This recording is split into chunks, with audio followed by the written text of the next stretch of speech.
Hey friends, welcome back to my channel, and if you're new here, welcome. My name is Stephanie, and in today's video I'm going to be working on part 1 of my laundry makeover. I'm going to be making over the wall opposite to the washer and dryer. So I'm excited to share with you the little bit of a makeover I did in the laundry area and how I did it all on a budget. I also want to thank Cricut for sponsoring today's video. I will be making an easy sign to hang up in the laundry area, so stay tuned for that. To start my makeover, I wanted to do beadboard, but when I went to Home Depot, the prices were off the roof and just not in the budget for me. If you've been following me for any length of time, you know that I like to do everything super affordable. I like things to look really pretty, but I want to do it also on a shoestring budget. So I decided to use some lattice, the same that I used in my daughter's nursery room, to have a border along the wall. I like doing things without having to use power tools just because we don't have any. We have a handsaw and a drill, but that's about it for power tools or any type of tools. So I like to do things very basic that you don't need to do a whole lot. So I decided to just go along with the lattice, and I bought the 12-foot long board. I also bought some Loctite glue, and this held up very well in my daughter's room without having to use any nails for the board. So I decided to use that again. So when I came home, I asked my husband to use his handsaw to cut down the lattice board into the measurements that I needed for the wall. And I just used my Loctite glue to secure the pieces to the wall. And I also picked out the paint color in Photograph Gray.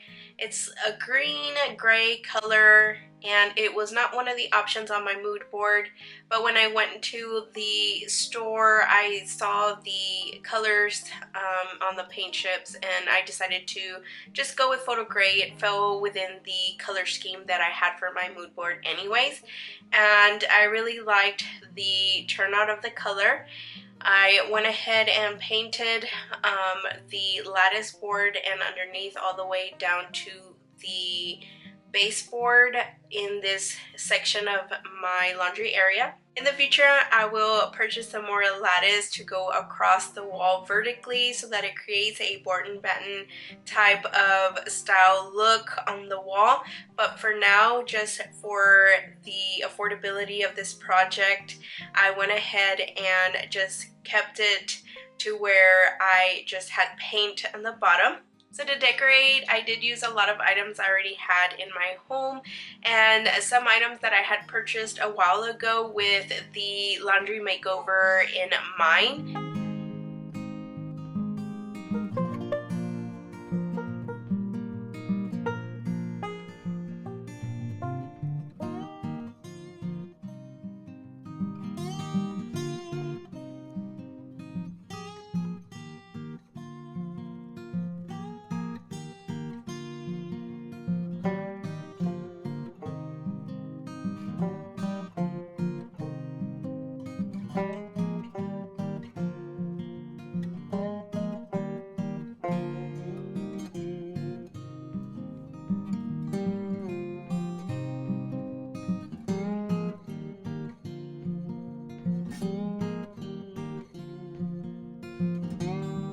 I added a thrifted frame that I got not too long ago at Goodwill, and I initially thought about leaving the picture that already comes with the frame, but I thought it looked too kitchen style, and so I decided to just have a little landscape that I painted.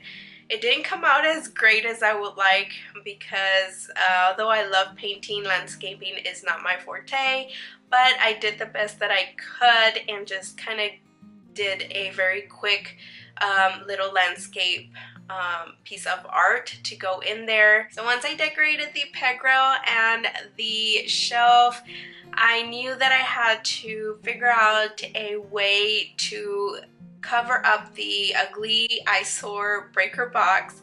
It is very long. It's like longer than I think your common breaker box, so I couldn't cover it with a wood sign. It would have to be a longer wood sign, and I wanted to do this as cost effective as I could. So to cover it up, I decided to make a fabric sign. That way it fit with the style, and also it would be easy to take off in case we ever needed to access the breaker box easily. So I went to Hobby Lobby and got me some beige natural looking farmhouse style fabric that came about to about $4, and I went ahead and pulled out my Cricut so that I could make this sign and cover up this ugly breaker box. To make my project today, I will be using my Cricut EXLORE 3 cutting machine, some smart iron-on vinyl in color black, a heat press mat, and some fabric, and my handy dandy weeding tool. I grabbed my piece of fabric and hot glued all the edges so that it just has a cleaner look and it keeps it from fraying. To design my project, I'm going into Cricut's Design Space, which is a free software that comes with Cricut, and here you let the machine know what you want it to do. So I'm just letting my Cricut machine know that I wanted to cut these words for my sign, and I get to choose from thousands of fonts that are offered on Design Space, as well as thousands of images to customize your project. Once I am done with my design, all I have to do is click the button that says Make It. Next, I get to review my artwork, and I make sure to turn on my mirror feature on so that way my Cricut machine knows that I'm working with smart iron-on material. And when I feed the material through my cutting machine, I make sure that the shiny part is facing down and the matte side is facing up.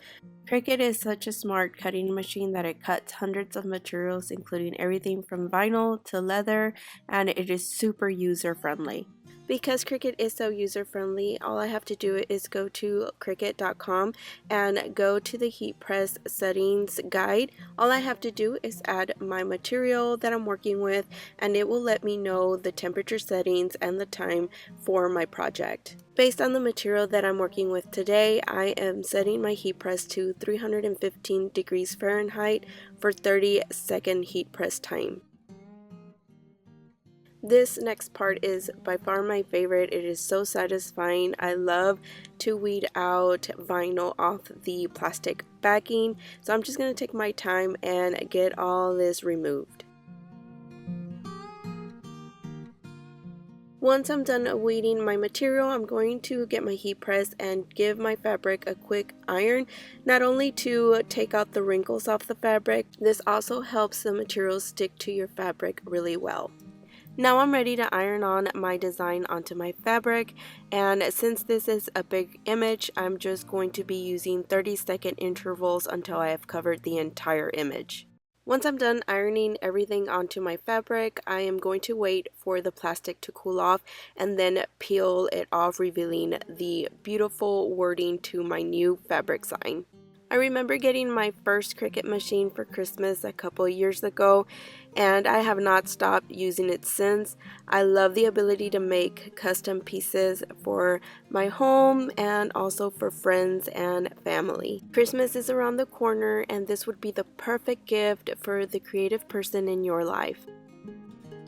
I loved how this turned out, and what I love the most is that it covers this ugly breaker box.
so much for watching. I hope you enjoyed this video, and I hope I gave you some inspiration to possibly spruce up your laundry area as well.